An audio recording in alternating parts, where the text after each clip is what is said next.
ओम नमः शिवाय। जय श्री राधे कृष्णा। दोस्तों, आप सभी का हमारे YouTube चैनल पर बहुत बहुत स्वागत है।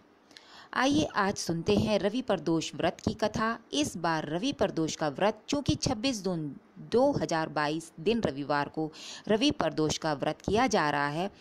जब प्रदोष का व्रत रविवार के दिन पड़ता है तो उसे रवि प्रदोष व्रत कहा जाता है या रविवार प्रदोष के व्रत के नाम से जाना जाता है। प्रदोष व्रत चूंकि हर माह के कृष्ण पक्ष और शुक्ल पक्ष के त्रयोदशी तिथि के दिन जब प्रदोष काल का समय प्राप्त होता है, उस दिन प्रदोष व्रत को किया जाता है। प्रदोष के व्रत में भगवान शिव, माता पार्वती और साथ में शिव परिवार का पूजन किया जाता है। भगवान शिव की कृपा प्राप्ति के लिए प्रदोष काल का व्रत बड़ा ही पुण्य फलदायक माना गया है। जो भी भक्त सच्ची श्रद्धा के साथ, निष्ठा और नियम के साथ प्रदोष का व्रत करते हैं, भगवान शिव की कृपा से उनके सभी पाप नष्ट हो जाते हैं, सभी प्रकार के दुख और कष्ट दूर हो जाते हैं तथा सुख और समृद्धि की प्राप्ति होती है। अंत में मोक्ष की प्राप्ति होती है। जिस दिन भी प्रदोष का व्रत पड़ता है उस दिन के नाम से उसे जाना जाता है और जिस दिन का प्रदोष का व्रत होता है उस दिन उस व्रत का महत्व होता है। रविवार के दिन व्रत करने से आयु, आरोग्यता की प्राप्ति होती है तथा सांसारिक सुखों की प्राप्ति होती है। प्रदोष के व्रत में भगवान शिव जी का पूरे विधि विधान के साथ प्रदोष व्रत के दिन भर उपवास रहते हुए भगवान का प्रदोष काल के समय में पूजन करना चाहिए। प्रदोष काल का समय जो कि सूर्य काल से 72 मिनट पहले और 72 मिनट बाद का समय, यह समय प्रदोष काल का होता है। उस दौरान भगवान शिव का पूरे विधि विधान के साथ पूजन करना चाहिए। सुनते हैं रवि प्रदोष की कथा। एक समय सभी प्राणियों के हितार्थ परम पवित्र भागीरथ तट पर ऋषि समाज द्वारा विशाल गोष्ठी का आयोजन किया जाता है। आयोजन करते हुए पधारे हमारे सूत जी को देखकर 16 आदि 88,000 ऋषियों मुनियों ने दंडवत प्रणाम किया। महाज्ञानी सूत जी ने महर्षियों को हृदय से लगा लिया तथा आशीर्वाद दिया।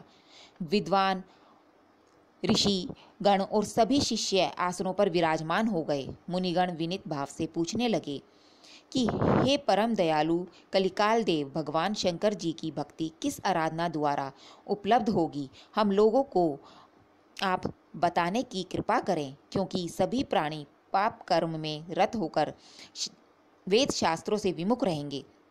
दीन जनों आने को संकटों से ग्रस्त रहेंगे। हे मुनिश्रेष्ठ, कलिकाल में सत्कर्म की बोर की रुचि ना होगी। जब पुण्य क्षीण हो जाएगा तो मनुष्य की बुद्धि असक्त कर्मों की ओर प्रेरित होगी, जिससे दुर्विचार पुरुष वंश सहित समाप्त हो जाएंगे। इस अखिल भूमंडल पर ये मनुष्य ज्ञानी बनकर ज्ञान की शिक्षा नहीं देता, उस पर परम पिता परमेश्वर कभी प्रसन्न नहीं होते हैं। महामुनि, ऐसा कौन सा उत्तम व्रत है जिससे मनोवांछित फलों की प्राप्ति होती है? कृपा कर आप हमें बतलाइए। ऐसा सुनकर दयालु हृदय श्रेष्ठ सूत जी कहने लगे, हे श्रेष्ठ मुनियों, आप धन्यवाद के पात्र हैं। आपके विचार सराहनीय एवं प्रशंसनीय है। आप वैष्णवों में अग्रण्य हैं, क्योंकि आपके हृदय में परहित की भावना सदा रहती है। इसलिए हे ऋषियों, सुनो, मैं उस व्रत को आपसे कहता हूँ जिसके करने से सब पाप नष्ट हो जाते हैं। धन वृद्धि कारक, दुख नाशक, सुख प्राप्त करने वाला, संतान देने वाला, मनवांछित फल की प्राप्ति कराने वाला ये व्रत तुम्हें सुनाता हूँ। किसी समय भगवान शंकर जी सती जी को सुनाया था और उनसे प्राप्त ये परम श्रेष्ठ उपदेश मेरे परम पुण्य गुरुजी ने मुझे सुनाया था। सूत जी कहने लगे, आयु वृद्धि, स्वास्थ्य लाभ वृद्धि हेतु रवि त्रयोदशी प्रदोष व्रत करना चाहिए। इसकी विधि इस प्रकार है कि प्रातः स्नान कर निराहार रहकर भगवान शिव के मंदिर में जाकर शंकर जी की पूजा करें। पूजा के पश्चात तिलक धारण करें, बेलपत्र चढ़ाएं, धूप दीप अक्षत से पूजन करें, ऋतुफल आदि चढ़ाएं। ओम नमः शिवाय इन मंत्रों का रुद्राक्ष की माला से जप करें। ब्राह्मण को भोजन कराना, सामर्थ्य के अनुसार दक्षिणा दें। तत्पश्चात मौन व्रत धारण करें, झूठ ना बोलें, हवन आहुति भी देनी चाहिए। इससे अभिष्ट फलों की प्राप्ति होती है। व्रती पृथ्वी पर शयन करे, एक बार भोजन करे, इससे सर्व कार्य सिद्ध हो जाते हैं। श्रावण मास में इसका विशेष महत्व होता है। ये सर्व सुख आरोग्यता को देने वाला होता है। ये व्रत सब मनोरथों को पूर्ण करने वाला होता है, धन देने वाला होता है। जो ये व्रत मैंने आपको बतलाया है, कभी भगवान शंकर जी ने सती को और वेद व्यास जी ने मुझको सुनाया था। षोडक आदि ऋषि बोले, हे पूज्यवर महापति, आपने परम गोपनीय मंगलप्रद कष्ट निवारण बतलाया है। कृपया ये बतलाने का कष्ट करें कि यह व्रत किसने किया था और उसका फल क्या प्राप्त हुआ। श्री सूत जी कहने लगे कि हे विचारमान ज्ञानियों, आप शिव के परम भक्त हैं। आपकी भक्ति देखकर मैं व्रती पुरुषों की कथा कहता हूँ। एक ग्राम में अति दीन ब्राह्मण निवास करता था। उसकी 7वीं स्त्री प्रदोष व्रत किया करती थी। एक उसके घर एक ही पुत्र रहता था। एक समय की बात है कि वह पुत्र गंगा का स्नान करने के लिए गया था। दुर्भाग्यवश मार्ग में उसे चोरों ने घेर लिया। वे कहने लगे, हम तुझे मारेंगे, नहीं तो तू अपने पिता का गुप्त धन बतला दे।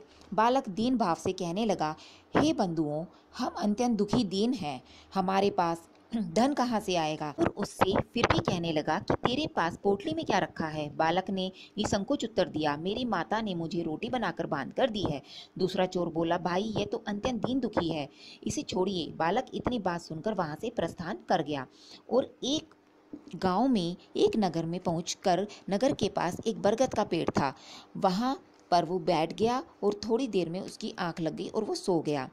उस पेड़ की छाया में वो सो गया। उस नगर के सिपाही चोरों की खोज कर रहे थे। चोरों की खोज करते करते उस बालक के पास आ गए। सिपाही उस बालक को चोर समझकर राजा के पास ले गए। राजा ने उसे कारावास की आज्ञा दे दी। उधर बालक की माँ भगवान शंकर जी का प्रदोष का व्रत कर रही थी।